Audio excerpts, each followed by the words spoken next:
I'm going to do something a little different. I'm going to start this spiritual journey, but not at the beginning. I'm going to start it towards the middle.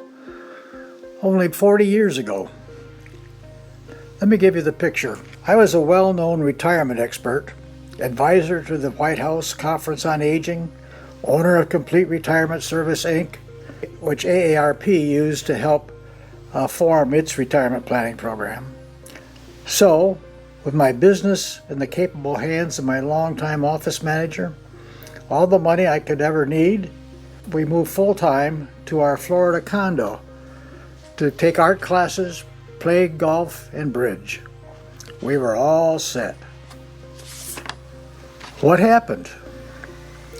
I'll tell you, the Marines aren't the only one good at breaking you down and building you into a new person. God is pretty good at it too.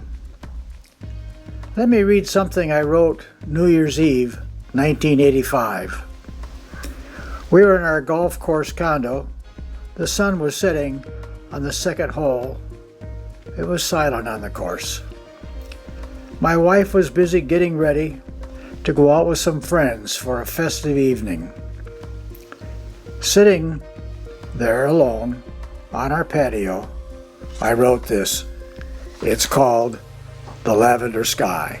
The lavender sky with pink and gray hovers over me, pressing me down, threatening with a touch of hope, like an omnipotent scowling God smiling faintly as his thumb comes slowly down, crushing me, pressing me into the ground under the lavender sky with pink and gray.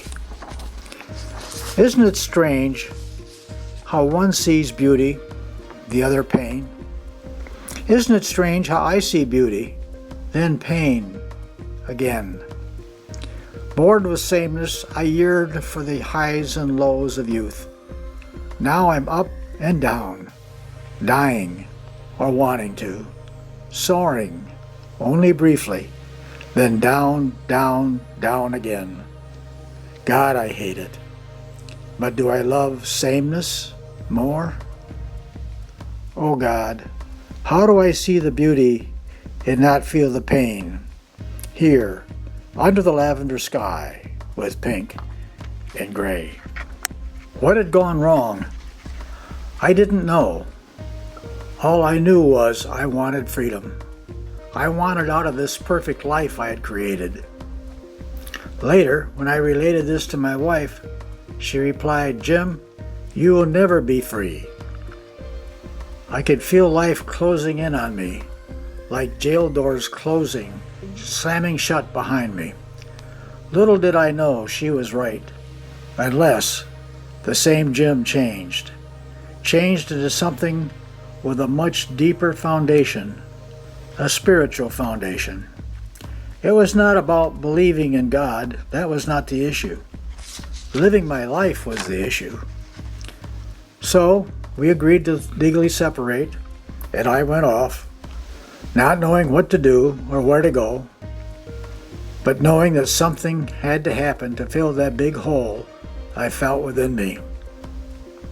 I was broken into a crying, sorrowful mess, alone and scared.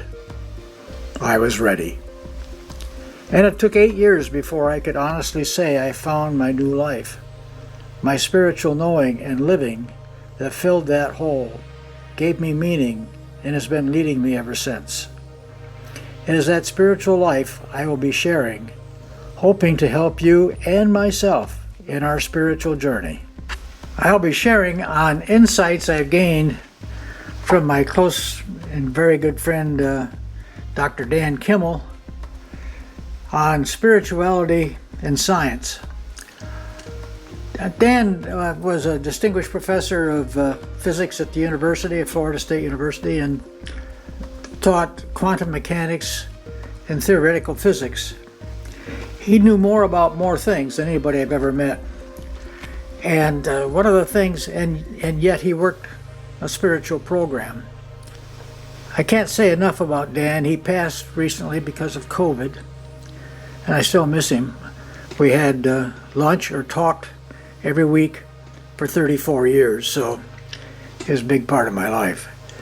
But one of the things that I really learned from him was that you don't really need to separate science and our spirituality.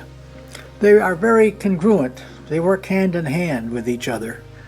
One satisfying the mind, one satisfying the soul. And so we're going to be talking about that next time, and I'm going to talk a little bit about chaos theory and the uncertainty principle. And as you could probably tell from this particular sharing I just did, I went through a lot of chaos, and it was very helpful to me to begin to understand that there is, in fact, a reason for things, there's an order to things, and there is, in my opinion, a power greater than I am that dictates that order. So I hope you'll enjoy it. I'll see you next time, and thanks so much for listening.